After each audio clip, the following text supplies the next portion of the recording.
వారేవా చూసిండ్రా అనుల్లా car party లీడర్లందరూ scooty కటౌట్లను పట్టుకొని నిరసన చేస్తున్నారు.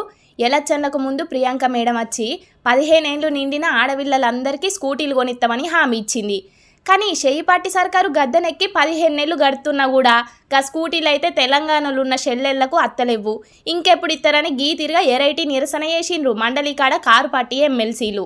నిన్న కూడా మిర్చి రైతులకు గిట్టుబాటు ధర కల్పియాలని మెడల ఎండుమిర్చి దండలేసుకొని నిరసన చేసిండ్రు. మరి కారు పార్టోళ్ళు జనాలకు రావాల్సిన పథకాల కోసం, రైతులకు రావాల్సిన గిట్టుబాటు ధర కోసం బగ్గనే ఎరైటీ నిరసనలు చేస్తున్నారు. కానీ సర్కారోళ్ళు అయితే ఏం సప్పుడు చేస్తలేరని గరమైతున్నారు ఇంకొందరు పబ్లిక్కు.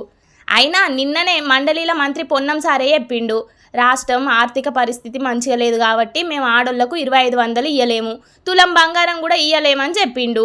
ఇక ఈ స్కూటీ గురించి కూడా గట్టిగా అడిగితే ఇచ్చుడు కష్టమే అని అంటారేమో. మంచిగా ఉన్నది పోన్రి లీడర్ల ముచ్చట. ఓట్లు పడేదాకానేమో మేము అది ఇస్తాం ఇది ఇస్తామని మస్తుగా చెప్తారు.